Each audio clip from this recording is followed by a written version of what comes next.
Non veg ಒಳ್ಳೇದು, ಅನಾದಿ ಕಾಲದಿಂದ ತಿನ್ಕೊಂಡ್ ಬಂದಿದ್ದಾರೆ. Yes, sir. ಆಯ್ತಾ? ಈಗ ಇವಾಗ ತಿಂದ್ರೆ ಏನಾಗ್ಬಿಡ್ತದೆ, ಪ್ರಾಬ್ಲಮ್ ಏನ್ ಗೊತ್ತಾ, ಹೆಂಗ್ ಬೇಯಿಸ್ತಾರೆ ಅನ್ನೋದು ಬಹಳ ಮುಖ್ಯ. ಗೊತ್ತಾಯ್ತಾ? ಈಗ ನೋಡಿ, ಈಗ ಸೌತ್ ಕೊರಿಯಾ, ಥೈಲ್ಯಾಂಡು, ಈ ವಿಯೆಟ್ನಾಮು, ಇವರೆಲ್ಲ ದಿನ ನಾನ್ ವೆಜ್ ತಿಂತಾರೆ ಅವರು. ಅದಂಗೆ ಏನು ಆಗಲ್ಲ, ಅವ್ರು ಹಾರ್ಟ್ ಅಟ್ಯಾಕ್ ಆಗಲ್ಲ. ಹಸಿದು ತಿಂತಾರೆ ಸರ್. ನಾವೆಲ್ಲ ಚೆನ್ನಾಗಿ ಬೆಣ್ಣೆ ಹಾಕ್ಬಿಟ್ಟೆ, ತುಪ್ಪ ಹಾಕ್ಬಿಟ್ಟೆ, ಎಣ್ಣೆಲಿ ಕರೆದ್ಬಿಟ್ಟೆ, ಫ್ರೈ ಮಾಡ್ಬಿಟ್ಟೆ, ಮೂರ್ ಸಲ ತಿಂದ್ಬಿಟ್ಟೆ, ಜಾಸ್ತಿ ತಿಂದ್ಬಿಟ್ಟೆ ಮಾಡಿ ತೊಂದರೆ ಮಾಡ್ಕೊಂತ ಇದ್ದೀವಿ. ಎಷ್ಟು ಬೇಕೋ ಅಷ್ಟು ಬೇಯಿಸಿ ತಿನ್ನೋದ್ರೆ ಬಹಳ ಒಳ್ಳೇದು. ಮನೆಯದು ತಿನ್ಬೇಕು. ಅದರಲ್ಲಿ ವೈಟ್ ಮೀಟ್ ಅಂತ ಬರ್ತದೆ, ಬಿಳಿ ಮಾಂಸ, ಕೆಂಪು ಮಾಂಸ.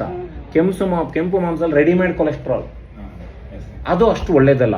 ತಿನ್ಬಾರ್ದು ಡಾಕ್ಟ್ರೆ, ತಿನ್ಬೋದು, ಕಮ್ಮಿ ತಿನ್ಬೇಕು. ಬಿಳಿ ಮಾಂಸ ಬರ್ತದಲ್ಲ, ಅದು ಚಿಕನ್ ಅಲ್ಲಿ ಇರ್ತದೆ, ಕೋಳಿ ಮಾಂಸದಲ್ಲಿ ಇರ್ತದೆ, ಆಮೇಲೆ ನಿಮ್ಮ ಫಿಶ್ ಅಲ್ಲಿ ಇರ್ತದೆ, ಸೀ ಫುಡ್ ಅದೆಲ್ಲ ಎಸ್ಪೆಷಲಿ ಸಮುದ್ರದ ಮೀನುಗಳು ಬಹಳ ಒಳ್ಳೇದು. ಅದನ್ನೆಲ್ಲ ಬಳಸ್ಕೋಬಹುದು. ಅದರಲ್ಲೆಲ್ಲ ಒಳ್ಳೆ ಪ್ರೋಟೀನ್ ಇರ್ತದೆ, ಒಳ್ಳೆ ಫ್ಯಾಟ್ ಇರ್ತದೆ, ಅನುಕೂಲ ಮಾಡುತ್ತೆ. ಮೊಟ್ಟೆ ಫುಲ್ ತಿನ್ಬೇಕು. ಹಳದಿ ಭಾಗನೂ ತಿನ್ಬೇಕು.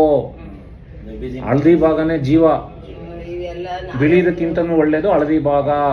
ಅದರಲ್ಲಿ ಒಳ್ಳೆ ಕೊಲೆಸ್ಟ್ರಾಲ್ ಇರ್ತದೆ, ಬೇಕದು. ಒಳ್ಳೆ ಕೊಲೆಸ್ಟ್ರಾಲ್ ಇರೋದು ಬೇಕು. ಈಗ ಶುರು ಮಾಡಿ, ಈಗ ನಾಳೆ ನಾನು ಹೇಳಿದ್ಮೇಲೆ ಶುರು ಮಾಡಿ ಇವಾಗ, ಸರಿನಾ? ನೋಡಿ, ನಾನು ವೆಜಿಟೇರಿಯನ್, ನಾನು ಆದ್ರೂ ಎಲ್ಲ ಹೇಳ್ತಿದ್ದೀನಿ, ತಿಳ್ಕೊಂಡು ನಾನು ನಿನ್ಗೆ.